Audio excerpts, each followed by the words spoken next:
May ginagawa ka bang paulit-ulit? Nagka-copy-paste ng data, nagfi-fill up ng Google Sheet, nagsisend ng email. Paano kung nangyayari na lang yun kusa kahit natutulog ka? Gusto mo ng ganon? Lika, turo ko sa'yo. Turo ko sa'yo, tek na klaro, step by step, sabay tayo. Bago natin to simulan, ay kailangan nyo munang malaman yung principle ng automation. So, ano nga ba yung automation?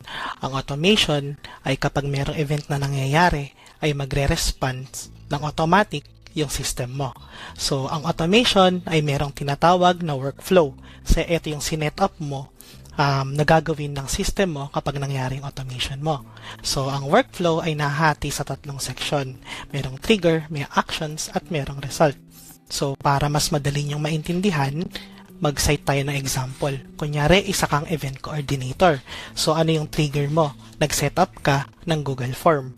So, ang trigger mo ay kapag merong nag-fill up dun sa Google Form. And then, ano yung actions mo?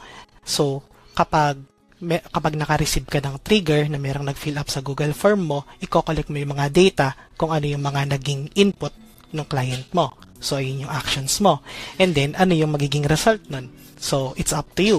Pwedeng kapag na-receive mo yung actions mo is mag-i-email sa'yo or magme-message sa'yo sa messenger. So, depende sa'yo kung ano yung gusto mong maging resulta ng automations mo.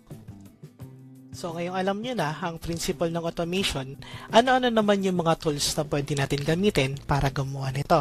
Isa sa mga popular ngayon na gamitin is si N8N. So, sino nga ba si N8N? Si N8N ay isang automation tool na nagkokonekta ng mga iba't ibang platform katulad ni Facebook, ni Gmail, or ni Google Drive, or ng kahit ano pang gusto mong i-integrate sa kanya. Merong dalawang pamamaraan para gamitin siya. It's either bumili kayo ng subscription or mag-self-host kayo para maging libre siya. So, yung libreng option na yon is gagawa ako ng step-by-step na video para paano i-set up si N8N sa local nyo para magamit nyo siya ng libre. So, ganito yung itsura ng N8N kapag ginagamit nyo na siya. So, nag-create ako ng sample workflow dito. Isang simple lang. Gusto ko lang makita nyo kung paano siya gumagana. Pero, gagawa ako ng mga detailed videos. Tuturuan ko kayo kung paano natin siya isi-set up. Sa ngayon, ipapakita ko lang muna sa inyo kung paano siya gumagana. So, meron ako ditong trigger. So, eto yung trigger natin. Natatandaan yung trigger, yung action, and yung result. So, ang trigger natin is manual click. So, kapag manual click ko siya, magkakaroon siya ng action.